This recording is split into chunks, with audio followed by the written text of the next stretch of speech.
Assalamualaikum warahmatullahi wabarakatuh.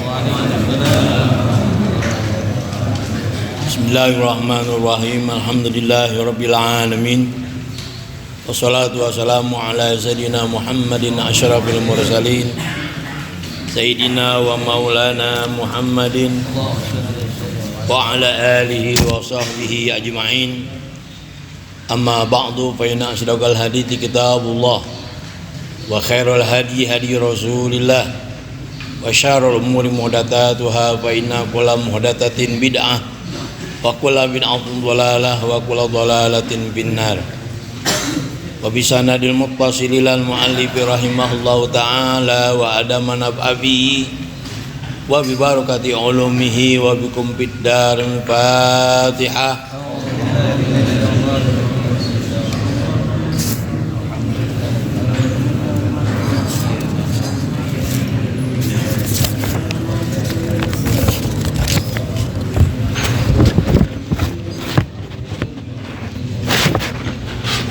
Jamaah sekalian, jamaah majelis silaturahim Dzikir Subuh Ahad Kecamatan Pancoramat dan Cipayung Kota Depok, terutama kepada para ketua DKM masjid dan musola, dan juga kepada para kiai, para asatid yang mungkin banyak, mudah-mudahan menjadi keberkahan tersendiri buat kita semua. Amin ya rabbal alamin. Juga tak lupa kepada segenap pengurus Masjid Jami Al Barakah, dan juga koordinator Majelis Silaturahim Dzikir Subuh Ahad yang diketuai oleh Ustadz Nadhif Hussein. Hadirin sekalian tanpa kecuali yang berbahagia, alhamdulillah pada kajian subuh kali ini kita akan melanjutkan pembahasan tafsir surah At-Tariq yang bulan lalu sudah kita baca sebagiannya. Sekarang sudah sampai pada ayat yauma tublas sarair.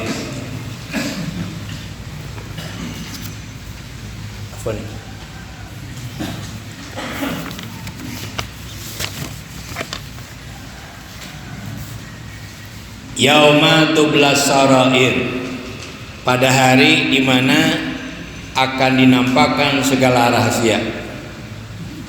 Ay yauma tumtahanul qulubu wa tukhtabaru, yaitu pada hari di mana hati manusia akan diuji.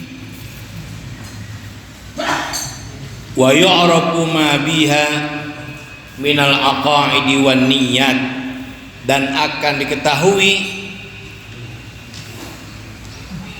berbagai macam keyakinan dan niat. Bapak hadirin sekalian, yang menarik kan ada bahasa hati yang Allah saja yang tahu dengan kita. Ada orang niat, siapa yang tahu kalau dia lagi niat? Yang tahu adalah kita dengan Allah. Ada orang ingin berbuat jahat dan niat berbuat jahat, Allah tahu. Kalau dia nggak taubat, nanti niat jahatnya itu Allah akan perlihatkan kepada dirinya, bahkan juga kepada orang-orang semua yang ada di padang mahsyar. Kalau umpama orang itu niat berbuat baik, juga Allah akan nampakkan nanti. Semua, tidak ada yang rahasia bagi Allah. Bama ada orang nih musuh dalam selimut, katakan begitu. Tahu nggak musuh dalam selimut? Ya. Dalam selimut. Kelihatannya akrab sama kita, padahal dia di belakang nonjokin kita terus. Siapa yang tahu kalau dia punya niat jahat? Nanti Allah akan kasih tahu tuh orang yang selama ini ngaku temen ente, dia jahatnya nggak kepalang tanggung tuh. Semua bakal, kalau bahasa Depoknya, dijeblakin gitulah. Keyakinan-keyakinan, niat-niat, semua bakal Allah kasih tahu. Makanya contoh begini, Kalau Allah sudah timpakan ujian kepada satu daerah, satu kampung, kena semuanya dah. Katakan nih umpama ada tsunami, itu yang kena bukan cuma orang-orang yang maksiat saja, termasuk umpama di situ ada kiainya kena juga. Itu kan kita khawatir begitu kalau Allah sudah turunkan bencana, yang kena bukan cuma orang-orang yang tidak beriman, yang suka maksiat, orang yang beriman juga kena. Tapi nanti semua akan dibangkitkan sesuai dengan niatnya. Yub'atsuna ala niyatihim, semua bakal dibangkitkan. Waktu meninggal niatnya bagaimana dia? Apakah dia tergolong orang yang baik atau tergolong orang yang jahat? Semua akan dikasih tahu. Inilah makanya kita jaga-jaga hati kita. Jagalah hati, jangan kawin lagi, gitu kan ya? Ya suruh jaga hati kita, jaga hati. Makanya gitu banyak. Kalau ada istilah halal bihalal tuh, kita minta ridho, minta maaf. Kalau umpama nih kita pernah punya rencana, punya niat jahat kepada saudara kita, mudah-mudahan kalau itu kita sudah selesaikan di dunia, di akhirat nggak akan jadi masalah lagi gitu. Makanya sekarang banyak ditiru itu acara halal bihalal itu oleh Singapura, oleh Malaysia. Itu produk asli bangsa Indonesia itu ya, bid'ah yang mengasihkan tuh. Itu produk asli bangsa Indonesia itu halal bihalal. Itu kan dulu ada Bung Karno dengan Kiai Wahab Hasbullah itu. Saat itu terjadi perseteruan lah antar faksi di negara kita ini, antar partai, antar ormas. Akhirnya Soekarno kan nanya kepada Kiai, ini bagaimana ya cara ngedamain bangsa kita? Kata Kiai Wahab Hasbullah, udah kita bikin aja halal bihalal. Nah, itu dari situ. Akhirnya presiden pertama kita yang pertama kali mengadakan halal bihalal secara nasional begitu, rekonsiliasi lah. Ya, ini juga sekarang ini perlu nih kita ini rekonsiliasi. Kalau terus main cakar-cakaran, nggak udah. Mau jadi apa kita? Lagi ini Indonesia mayoritas Muslim. Ya, jangan sampai antar orang Islam malah jadi cakar-cakaran. Ini harus rekonsiliasi, nggak bisa. Turunkan semua tensi, turunkan semua emosi gitu. Kalau enggak, habis-habisan dah. Ya mudah-mudahan yang sedang berkepentingan, yang sedang lagi ada masalah, semua menurunkan tensinya gitu. Ya, ini kita hanya berharap Indonesia ini menjadi baldatun thayyibatun wa rabbun ghafur. Nah itu nanti akan Allah jeblakin tuh, Allah kasih tahu nanti. Hati manusia yang jahat Allah kasih tahu. Orang yang baik Allah kasih tahu. Ini ayat mengerikan sebenarnya Pak kalau kita baca ini. Itulah ada istilah jaga hati. Wa yumayyazu baina ma taba minha wa ma khabutha. Dan akan dibedakan di antara yang baik dan di antara yang jelek. Allah tahu nanti. Makanya kan ada dalam surah Yasin, ini saya ulangin biar bapak-bapak lebih mawas diri lagi. Jadi ada orang di padang mahsyar sok pede, kepengen kumpul aja sama orang baik. Semua orang kan dijejeri di barisin tuh. Ya. Ada orang-orang yang kepengen nyampur sama orang-orang yang berbuat baik. Itu malaikat usir tuh. Wamtazul yaum ayyuhal mujrimun. Hari ini lu bisa kagak? Tuh. Bapak kalau baca Yasin kalau nadanya begitu mantep itu. Kan berhubung kita enggak kurang memahami, jadi bacanya santai. Padahal tuh malaikat lagi teriak itu. Masa orang teriak wamtazul yauma ayyuhal. Nah, besok kalau baca Yasin begitu deh ya. Menjamah pada kabur. Ini ada orang di padang mahsyar sok pede kepengen nyampur. Udah nggak ada lagi di sana orang baik, nggak akan dicampur dengan orang yang tidak baik. Semua ada garisnya. Nah disitulah pada hari dimana Allah akan bedakan mana yang baik dan mana yang buruk. Nggak bisa nyampur lagi udah. Ya. Pamalahu min quwwati wala nausir. Ai falaisa lil insani fi dzalikal waqti quwwatun tadfa'u anhul azab wala nasirun yansuruhu wa yujiruhu. Maka tidak ada lagi saat itu kekuatan dan penolong bagi manusia. Artinya apa? Falaisa lil insani, maka tidak ada bagi manusia fi dzalikal waqti, pada waktu itu, quwwatun, kekuatan, tadfa'u anhul azab, yang dapat menolak azab. Nggak ada lagi umpama ada orang badannya gede, sterak, apalagi dah atletis, ayo udah lawan azab Allah, kebal bacok, kebal tembak, silakan. Tapi itu orang kagak pernah sembahyang, ayo aja tuh ntar azab Allah, kebal nggak sama malaikat Jabaniyah gitu. Nggak ada lagi kekuatan dah. Saat itu nggak ada lagi kekuatan bagi manusia. Wala nasirun yansuruhu wa yujiru, dan tidak ada lagi penolong yang menolong dia, sama man yujiru juga sama, dan yang menolong dia nggak ada lagi. Nah ini rahasianya apa Pak? Qala fit tashil, berkata Imam salah seorang mufasir dalam kitabnya At-Tashil, lamma kana dab'ul makarihi fi dunya imma bi quwwatil insan au bi nusrati ghairihi lahu, akhbarahu Allah taala annahu yu'dimuha yaumal qiyamah. Tatkala untuk menolak hal-hal yang tidak baik di dunia ada kalanya dengan potensi manusia, arti manusia ini bisa menolak hal-hal yang kurang atau menolak hal-hal yang kurang baik. Itu kan bisa dengan potensi dia.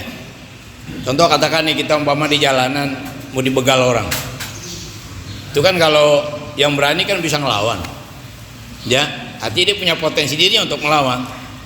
Atau ada orang ingin berbuat jahat sama kita, kemudian kita bisa menangkal kejahatan itu. Kenapa? Sebab dia punya potensi untuk melawan. Jadi kadang-kadang dengan potensi sendiri, au binusrati ghairihi lahu, atau dengan pertolongan orang lain, kan begitu kan. Umpama kita nggak mampu nih ngelawan, dibegal, kita teriak maling maling, orang lain bantu kita. Nah makanya tadi di Al-Quran Allah nyatakan tidak ada lagi manusia kekuatan yang ada dalam dirinya, juga tidak ada orang lain yang bisa menolong, begitu tuh. Jadi orang tuh bisa melawan hal-hal yang kurang baik dengan dua tadi, potensi dirinya atau ditolong sama orang lain. Di akhirat nggak ada lagi udah. Lo boleh aja deh di dunia main keroyokan, di sana kagak bisa lagi udah. Itu. Nah karena ada dua potensi ini, pertama dia punya kekuatan sendiri, yang kedua ditolong orang lain, akhbarahullahu ta'ala, maka Allah kabari manusia annahu yu'dimuha yaumal qiyamah, bahwa pada hari kiamat kekuatan itu Allah hilangkan, nggak ada. Kalau ada manusia kuat nih di dunia tapi dia suka maksiat, ayo silakan tampakkan kekuatan, nggak ada lagi kekuatan. Kalau ada manusia selama ini merasa dibantu sama orang, ayo silakan, siapa yang mau panggil, nggak ada yang bisa lagi ngebantu. Jadi Allah kabari pada hari itu Allah hilangkan semua. Kayak apa Pak coba Pak? Jadi kita kan nggak boleh sombong. Nih gua nih nggak mempan dibacok, tanggung. Nih gua nggak mempan dilindas mesin giling, gitu sekalian. Lebih mantep jadinya. Kalau nggak mempan dibacok mah, ini gua pada mau nggak mempan dibacok nih. Ya. Terus, fala quwwata lahu fi nafsihi wala ahada yansuruhu minallah, maka tidak ada kekuatan lagi dirinya dan tidak seorang pun yang dapat menolong dia dari Allah Subhanahu wa taala, maksudnya dari azab Allah Subhanahu wa taala. Walamma dzakara ta'ala amral mabda'i wal ma'ad, tatkala Allah Subhanahu wa taala menyebut tentang perkara awal dan akhir, tentang awal kejadian dan juga akhir, atau mabda awal, wal ma'ad hari kemudian. Tatkala Allah menyebut perkara tentang awal kejadian dan hari akhir atau masa akan datang, ada Allah kembali fa'aqsama ala syiki hadzal kitabil mu'jiz, maka Allah bersumpah atas kebenaran Al-Quran yang mengandung mukjizat ini. Bapak, di ujung ayat ini Allah ingin menegaskan bahwa Al-Quran itu adalah perkataan dari Allah Subhanahu wa ta'ala, bahwa Al-Quran adalah qaulun faslun, perkataan yang bisa membedakan mana yang hak dan yang batil. Makanya Allah bersumpah lagi. Ujungnya sih sebenarnya Allah ingin ngasih tahu kepada kita bahwa Al-Quran itu bukan main-main. Makanya Allah bersumpah. Bapak-bapak kadang-kadang kan supaya kita meyakinkan orang, kadang-kadang pakai apa dah? Sumpah kan. Nah, kalau bahasa kita dulu kalau disengon sering kedengeran tuh, sambal geledek dah gitu. Berani ya. Berani di sambal geledek. Ini gua belinya aja udah biasa tukang ayam. Gue belinya aja udah kagak dapet kata gitu. Akhirnya kan yang beli jadi yakin. Oh iya ya, kasihan.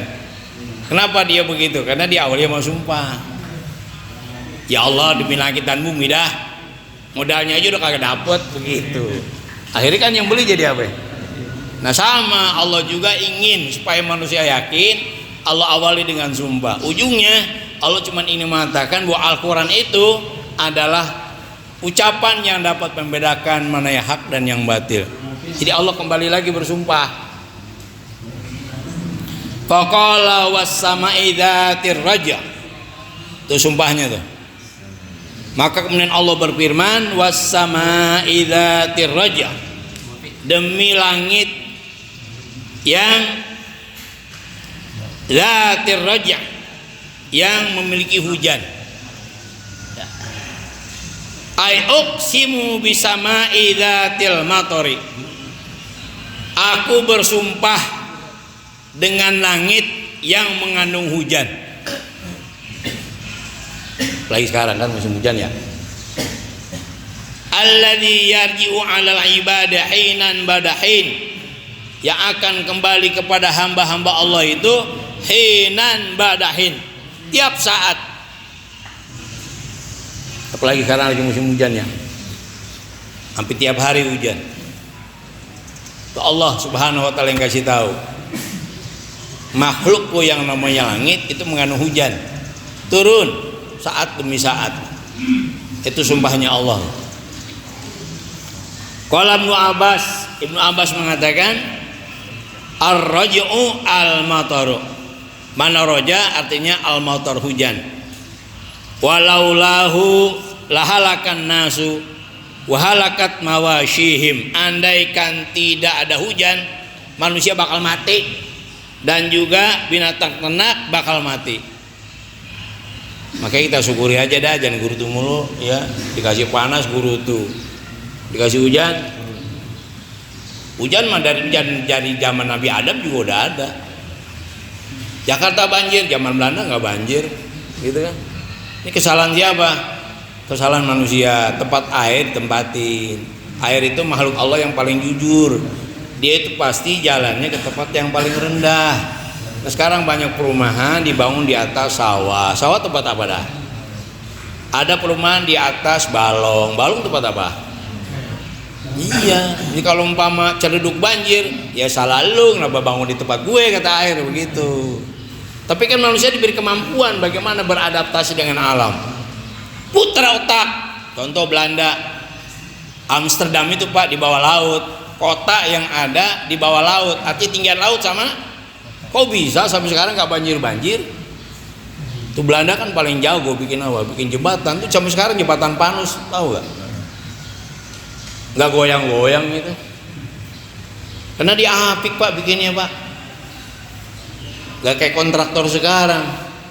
Konon katanya Belanda kalau mau bikin jembatan itu kan bahannya dari batu kali. Batu kalinya dicuci sampai mencilak begitu. Bagaimana kagak nempel itu kapur? Belum ada semen lagi. Kadang-kadang di bawahnya supaya gak kegurus air dicampur pakai bahan-bahan beling. Apik Belanda tuh. Bangunan rumah sampai sekarang coba di Jalan Pemuda masih awet. Jadi gak asal ngebangun Belanda tuh. Ya, walaupun dia penjajah tapi ada yang ditelorkan sama mereka itu apa? Nih cara ngebangun begini. Itu Amsterdam itu Pak, itu di bawah laut. Artinya apa? Dia nggak nyerah sama alam. Dia coba untuk beradaptasi dengan alam. Kita juga begitu. Jangan sedih kalau kita punya rumah di sawah, galengan air. Ayo putar otak bagaimana supaya air nggak masuk. Kan bisa bikin turap yang lebih gede, gitu. Jadi apa? Jangan nyerah sama alam tuh. Jadi Allah kasih akal nih bagaimana caranya mengatasi ganasnya alam. Mantep gak? Iya. Ini kalau di rumah di kamu kan bikin dam tuh ya. Bikin apa? Ya, supaya nggak masuk air kan. Itu kan termasuk muter akal namanya, muter otak kita. Dah, itu mah gak ini. Yang penting yang jelas kalau nggak ada hujan, kita ini bakal mati. Sekarang hujan ada, dari zaman Nabi Adam juga ada. Kenapa banjir? Kitanya nggak bisa ngolah otak kitanya nggak bisa ngolah bagaimana beradaptasi dengan alam. Dia dikasih panas, teriak kita. Dikasih hujan, teriak. Ini nah manusia kurang syukur. Ya. Wal ardi dzati sada, demi bumi yang sebenarnya mana sod itu artinya retak, ya. Demi bumi yang zati soda, yang terbelah, yang retak, yang mengeluarkan tumbuhan. Ai wa uqsimu bil ardil lati tatasadda'u wa tanshaqqu. Kata Allah seakan-akan Allah ngomong gini, aku bersumpah dengan bumi yang terbelah. Ya kan? Bumi kan terbelah kan? Fayakhruju minhan nabatu wal asyaru, maka keluarlah dari bumi itu an-nabatu wal asyaru, pepohonan. Coba nanam toge, kalau emang buminya keras kayak coran, kira-kira numbuh nggak? Pak, sekeras-kerasnya bumi tetap kalah sama pun toge gitu. Itu Allah Maha Adil namanya. Ente tanam dah, cari tanah yang paling keras, tetap kalah. Lah jangan begitu Pak. Bapak pernah ngeliat gak pohon pisang angkat coran coba? Pohon pisang nih, makanya kalau kita bangun rumah tuh biar habis tuh akar pohon pisang tuh. Kalau enggak diangkat tuh rumah kita sama pohon pisang. Bener nggak? Iya.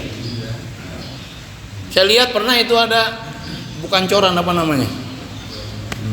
Iya. Diangkat. Padahal kayak apa sih pohon pisang? Luar biasa nih. Nah di situ membuktikan bahwa bumi itu nggak keras. Ya, apapun bisa ditembus.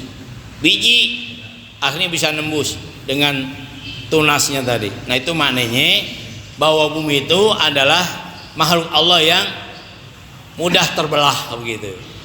Sehingga dengan mudah terbelahnya apapun yang kita tanam bahkan muncul kan. Apalagi pohon bambu, hati-hati tuh ya. Waduh, kalau kita bangun rumah ada pohon bambu, habisin tuh orang tua dulu tuh. Nggak dihabisin, coba-coba dah apalagi ntar. Diangkat rumah kita mau pohon bambu ntar, habisin dah. Ya. Tukang lebih tahu dah cara ngabisinnya bagaimana. Di sini tukang semua nih. Dulunya tukang bambu nih.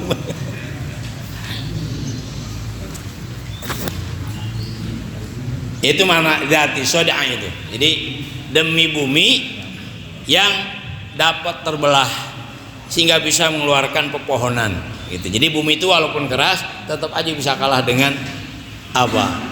Biji yang nanti akan menumbuhkan tunas dan kemudian menjadi besar gitu pohon.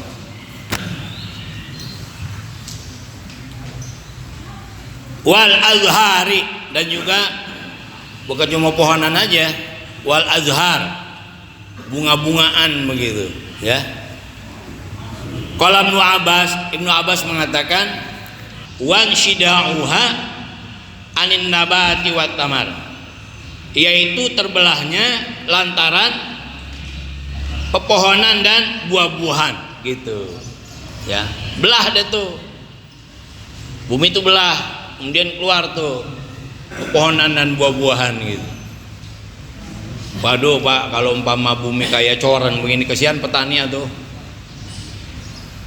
Naruh benih apa? Padi.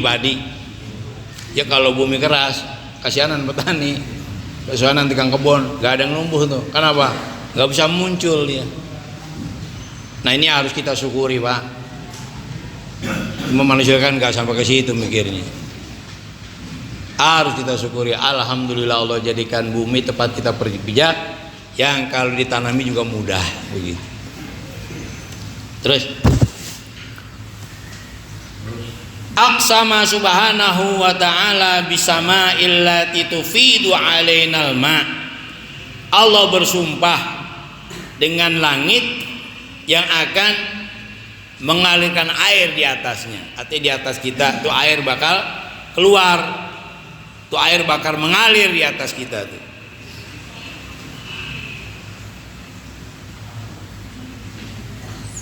Ya kan? Hujan. Begitu hujan, air ngalir kan? Mengaliri kita gitu.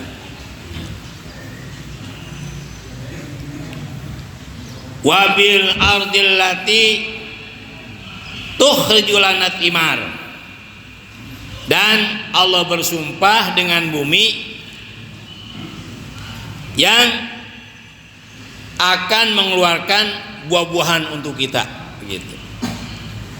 Wan nabati, dan juga pepohonan-pepohonan.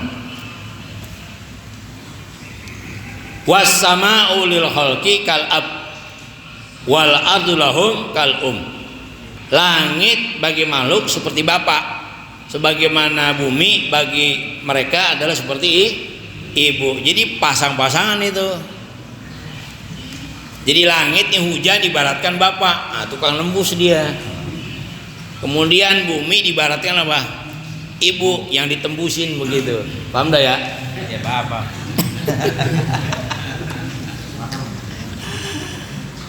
Wa min bainihima, maka di antara keduanya itu tatawalladu ni'amul azimah, akan muncul, akan lahir nikmat yang begitu besar. Jadi hujan di langit yang mengandung hujan dibaratkan bapak, bumi dibaratkan ibu. Nah kalau bapak udah ketemu ibu di kamar jadi apa dah? Begitu. Muncul dah nikmat yang begitu besar. Dulu Pak ada orang Pak, anaknya di kuliahin di Singapura.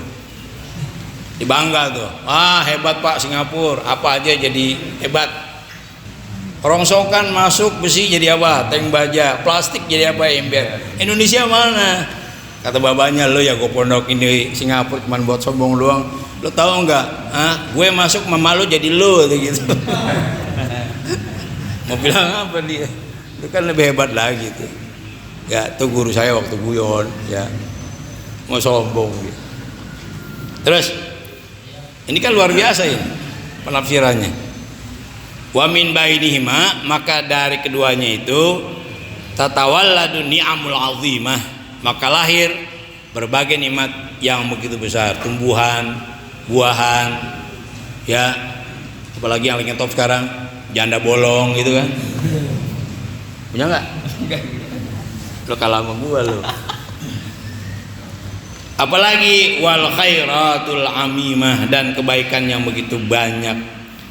Allati biha baqaul insani wal hayawan, yang dengannya lah manusia dan hewan bakal tinggal, bakal betah. Coba kalau nggak ada hewan, kagak ada tumbuhan, kagak betah manusia. Apa yang mau dimakan ntar begitu. Nah ini yang tadi itu kenapa Allah bersumpah lagi. Innahu laqaulun fasl. Sesungguhnya Al-Quran adalah ucapan yang dapat membedakan. Ai inna hadzal qur'ana laqaulun fasilun bainal haqqi wal batil. Sesungguhnya Al-Quran ini adalah ucapan yang dapat memisahkan, dapat membedakan di antara yang hak dengan yang batil. Qad balagol ghayata fi bayani wa tasyri'i wa ijaji. Telah sampai puncaknya dalam menjelaskan wa tasyrihi, termasuk syariatnya wa ijazidan kemu'jizatannya. Artinya Pak, kalau kita mau merenung tentang Al-Quran itu udah sampai mujizat yang tertinggi udah. Masing-masing nabi diberikan mujizat, tapi mujizat terbesar nabi kita adalah Al-Quran. Bapak kalau mempelajari tentang ijazul Quran luar biasa. Ini saya petik satu aja ya. Tentang huruf, tentang jumlah huruf yang ada di Al-Quran. Ini oleh-oleh waktu saya kuliah dulu. Saya bahas tentang satu sisi aja tentang kemu'jizatan Al-Quran dari aspek kalimat-kalimat yang ada di dalamnya. Ijaz itu artinya melemahkan, mu'jiz artinya melemahkan kemampuan manusia. Itu arti mu'jizat. Contoh begini Pak, ada di Al-Quran hal-hal yang berlawanan. Contoh, mati lawanannya apa? Hidup. Mati bahasa Arabnya apa? Al-maut. Hidup bahasa Arabnya apa? Al-hayat. Itu di Al-Quran Allah sebut masing-masing 145 kalimat. Artinya al-maut 145, al-hayat 145. Ini kan bukan gak disengaja begitu. Setelah Al-Quran rampung diturunkan, diteliti oleh seorang mufasir, ya, seorang ahli tafsir, dikomputerisasi. Oh ini luar biasa. Contoh lagi, manfaat dalam Al-Quran disebut an-naf'u. Lawanan manfaat apa? Madorot. Ya, itu masing-masing Allah sebut 50 hal yang berlawanan tapi sama angkanya. Contoh lagi, dingin apa bahasa Arabnya? Al-bardu, panas. Al-haru, berlawanan gak tuh antara barat dengan har? Berlawanan, tapi masing-masing Allah sebut 4 dalam Al-Quran. Bapak teliti deh, kalimat al-har itu cuma ada 4 dalam Al-Quran. Kalimat al-bardu cuma ada 4 dalam Al-Quran. Hal yang berlawanan Allah sebut sama. Ini dari kalimatnya doang Pak. Kemudian kebaikan dibahasakan dalam Al-Quran as-solihat, lawanannya as-sayiat. Itu masing-masing Allah sebut dalam Al-Quran 167. Ini kan bukan yang gak disengaja, Allah sengaja, bukan kebetulan. Lagi contoh, senang atau maknina, lawanannya sempit, adoik. Itu kan hal yang berlawanan. Itu di Al-Quran Allah sebut sebanyak 13 kali. Cinta, suka, itu di Al-Quran disebut dengan kalimat ar-raghbah, lawanannya ar-rahbah, takut. Itu masing-masing Allah sebut sebanyak 8 kali. Al-iman, lawanannya apa? Al-kufru. Itu al-iman Allah sebut sebanyak 17 dalam Al-Quran. Kemudian al-kufru juga 17. Musim panas, musim dingin, itu kan berlawanan tuh. Tapi Allah sebut sekali dalam surah Ila fi Quraisyin ila fihim rilatas sitai waswaib. Aswaib wasita masing-masing Allah sebut 1. Ini apa enggak? Namanya ijaz, kemu'jizatan Al-Quran min haitsul lafz, dari segi lafaz dan kalimat. Belum yang lain. Ya Allah, ini saya bawa kitabnya aja sebulan aja nggak hatam nih, nggak habis. Kalau saya mau bahas tentang ijaz Al-Quran nih, ini baru dari lafaznya aja, belum isinya. Contoh lagi, dalam setahun berapa hari Pak? 365 hari. Hari bahasanya yaumun. Hari itu dibahasakan dengan kalimat yaumun, hari. Itu di Al-Quran ada 365. Dalam setahun ada 365 hari. Hari bahasa Arabnya yaum. Yaum dalam Al-Quran ada 365. Apa enggak mencengangkan orang ini? Terus lagi, dalam sebulan berapa hari? Katakan 30. Kalimat yaumain dalam Al-Quran ada 30. Gitu. Bulan. Bahasa Arabnya apa? Syahrun. Dalam setahun ada berapa bulan? Itu di Al-Quran kalimat syahrun Allah sebut 12. Coba. Tahun itu kan ada 12 bulan. Dalam Al-Quran kalimat syahrun Allah sebut 12. Kemudian langit ada berapa? Ada berapa lantai? 7. Lantai apa tingkat? Itu dari Al-Quran Allah sebut 7. Gitu. Ini dari segi lafadznya saja, belum waduh yang lain Pak. Deh, pokoknya luar biasa dah. Artinya Allah turunkan Al-Quran, di mana Al-Quran sebagai kata-kata yang bisa memisahkan, bisa membedakan mana yang baik dan mana yang buruk. Dari segi lafadznya saja sudah menjadi kemu'jizatan, gitu kan? Ghayatul ijaz, sudah puncaknya kemu'jizatan. Bapak sekalian, saya ingatkan lagi, kalau mukjizat Nabi dulu itu kan sifatnya 3, ya, temporal, sektoral, material. Artinya apa? Kalau Nabi dulu itu mukjizatnya sektoral, hanya berlaku pada daerah tertentu. Temporal, berlaku pada waktu tertentu. Material, sifatnya materi. Coba Nabi Musa mukjizatnya apa? Apa? Tongkat. Itu kan material. Dan berlaku pada waktu tertentu. Artinya apa? Umpama begitu Nabi Musa turun, kemudian Nabi Isa turun, udah syariat Nabi Musa selesai. Begitu Nabi Isa punya syariat, datang Nabi kita, selesai udah syariat Nabi Isa. Itu namanya temporal namanya.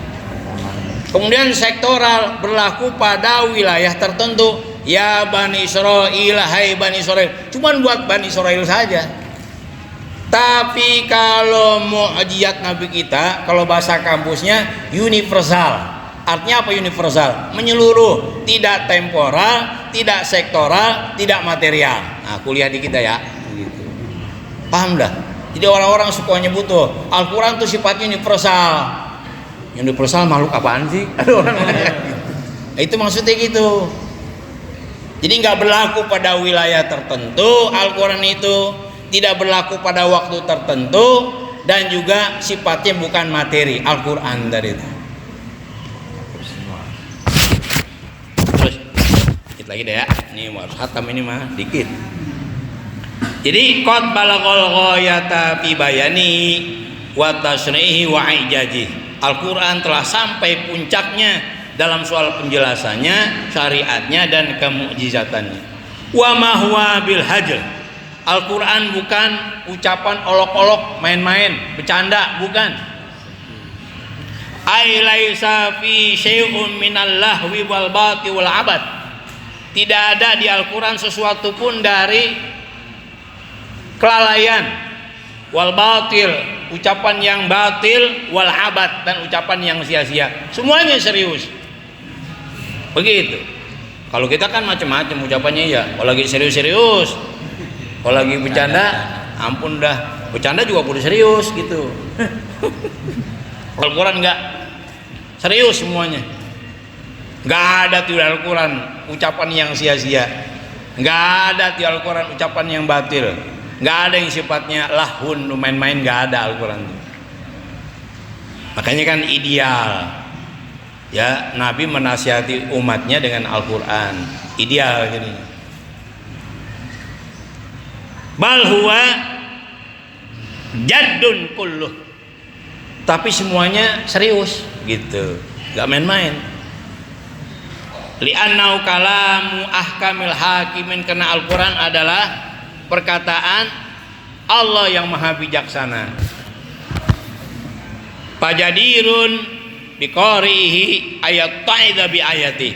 Maka sudah sepantasnya buat yang baca ternasihati dengan ayat-ayat Al-Quran. Jangan kita baca Al-Quran tapi kita nggak ternasihati dengan Al-Quran. Kenapa? Sebab nggak ada satu ucapan yang serius kecuali Al-Quran. Kalau temen kita kadang-kadang ya suka ada bercandanya, kalau Al-Quran nggak ada, serius semua.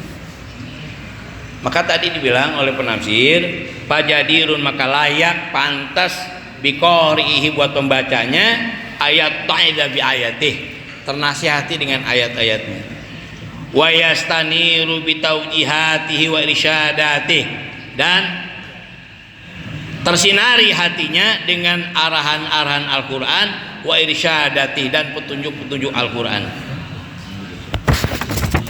Innahum yakiduna kaida, sungguh mereka membuat tipu muslihat.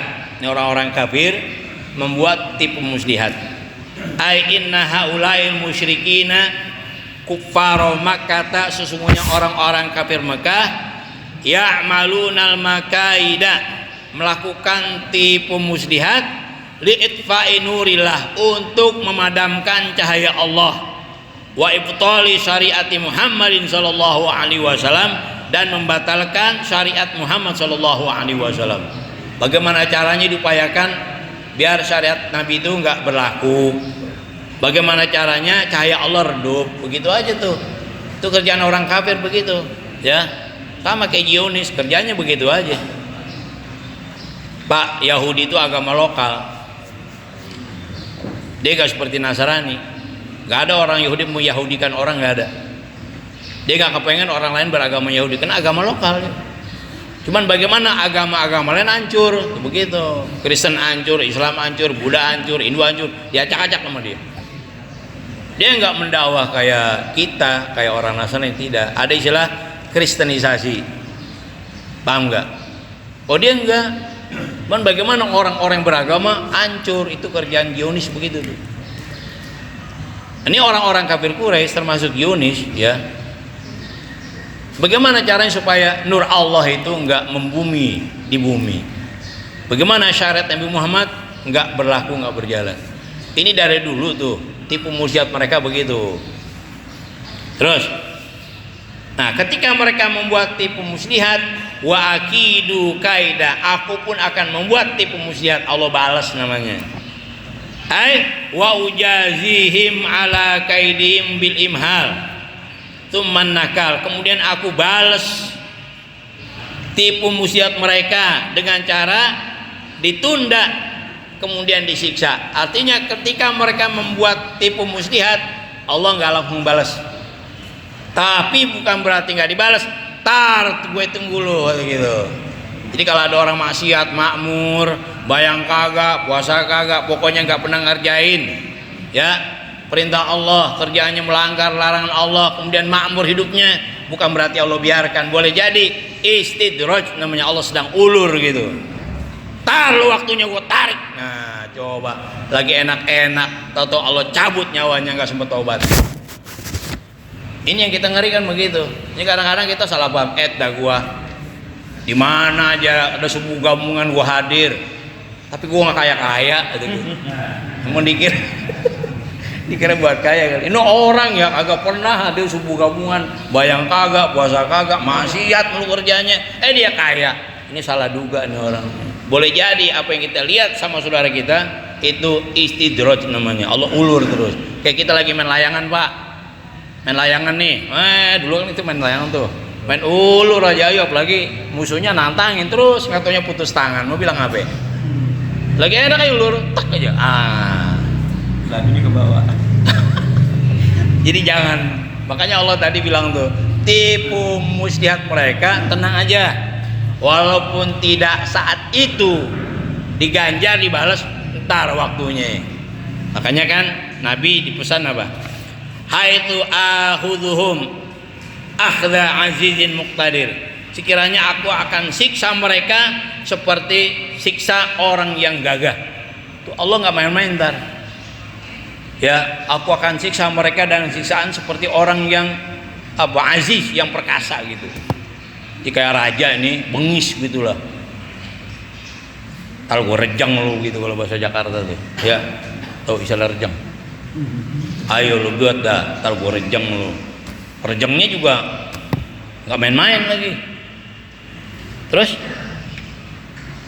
kakaulihi ta'ala sanastajrijuhum min haitsu la ya'lamun. Ini orang yang tadi saya bilang, maka kami akan ulur sekiranya mereka nggak tahu. Ayo aja maksiat, habisin tuh duit buat mabok, habisin tuh duit buat zina. Mana gua nggak disiksa sama Allah? Tar lu gerjeng lo waktunya lo. Banyak orang yang zina mati di perut, naudzubillah min. Banyak orang maksiat lagi mabok, dia maksiat nggak sempat obat. Emang dikira, makanya jangan cemburu, biarin aja dah. Kita cuma sekedar ngajak. Kalau dia bangga, biarin aja urusan dia sama Allah. Pernah dulu orang saya nasihatin, mabuk lu kerjanya, Ustadz lah, kuburan masing-masing. Begitu jawabannya. Emang siapa yang mendukung kubur sama dia? Bapak nemu gak orang kayak gitu? Tuh Bang Toto tahu tuh. Dia main judi kerjanya. Lah kita kan gak bisa kasar. Ya kita nasihatin, jawabannya enak. Ustadz tenang aja Ustadz, kuburan masing-masing. Begitu jawabannya. Enak gak kira-kira tuh? Hah? Enak banget itu. Cobaan buat kita, kesabaran namanya. Ya alhamdulillah pada tobat. Pada tobat. Dikit lagi dah. Nah itu yang kita khawatir tuh Pak. Sanastajrijuhum min aitu la ya'lamun. Kami ulur mereka dari sekiranya mereka nggak tahu. Ayo maksiat terus dah. Ayo terus berbuat tipu daya. Terus hajar Islam. Ntar waktunya gue rejang loh kata Allah. Tuh. Jadi kita sabar aja jadi orang Islam, ya. Kalau kita nggak sanggup, serahkan sama Allah. Biar Allah lebih tahu. Qala Abu Su'ud, berkata Abu Su'ud, uqabiluhum bikaidin matin la yumkinu radduhu haitsu astadrijuhum min haitsu la ya'lamun. Aku akan lawan mereka dengan tipu daya yang lebih kuat, di mana dia tidak bisa menolak. Sekiranya aku akan ulur mereka min haitsu la ya'lamun, dari sekiranya mereka nggak tahu. Tar gue ulur lo, gue biarin lo, tapi lo nggak tahu kalau itu lagi gue biarin. Gitu Pak. Ini yang kita khawatir nih. Jadi kalau kita umpama kita maksiat kemudian kita nggak dapat azab dari Allah, jangan bangga. Jangan-jangan Allah lagi ulur gue nih. Begitu, sadar gitu, sadar. Kalau ada orang main hoak mulu kerjanya, ngebully orang mulu kerjanya, mitnah orang mulu kerjanya, kemudian Allah katanya nggak adab, hati-hati, lo lagi diulur lo. Kalau lagi puncak-puncaknya ente memfitnah orang, Allah cabut nyawa, belum sempat tobat. Makanya hati-hati, dosa itu jangan dibanggain, ditaubatin. Pamahil kafirina amhilhum ruwaida. Ini perintah Allah kepada Nabi Muhammad menghadapi orang kafir Quraisy. Pamahil kafirin, udah tunda deh orang kafir, jangan kau lawan, biarin aja. Ntar ada waktunya, ada perintah perang, ada waktunya nanti gua cabut umurnya, begitu. Itu Nabi diperintah oleh Allah. Pamahilil kafirin, tunda tuh orang-orang kafir. Kalau mereka melakukan tipu musyiat, Allah bilang apa? Amhilhum ruwaida. Ini ayat kalau nggak sering baca ribet bacanya nih, ya. Pamahil kafirina amhilhum ruwaida, maka tundalah orang-orang kafir, aku akan tunda mereka. Artinya apa? Aila tastadil fi halakim ya Muhammad. Ini kan kembali kepada Nabi kita sallallahu alaihi wasallam. La tastadil ya Muhammad, jangan buru-buru fi halakim untuk menghancurkan mereka, wal intiqami minum, dan menyiksa mereka. Enggak usah minta sama Allah supaya mereka buru-buru diazab, sabar. Kita kira-kira kuatnya, oh Nabi aja disuruh begini, apalagi zaman sekarang nih, Masya Allah. Udah tahan diri aja udah, ntar Allah yang punya urusan. Amhilhum qalilan, aku akan tunda, aku beri kesempatan mereka sesaat saja. Biarin aja mereka melakukan tipu daya, tipu muslihat. Allah yang jawab, bukan Nabi. Gua kasih tuh waktu sesaat.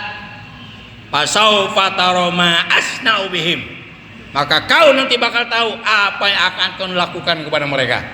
Jadi kita sabar-sabar aja Pak, ya. Apa katanya?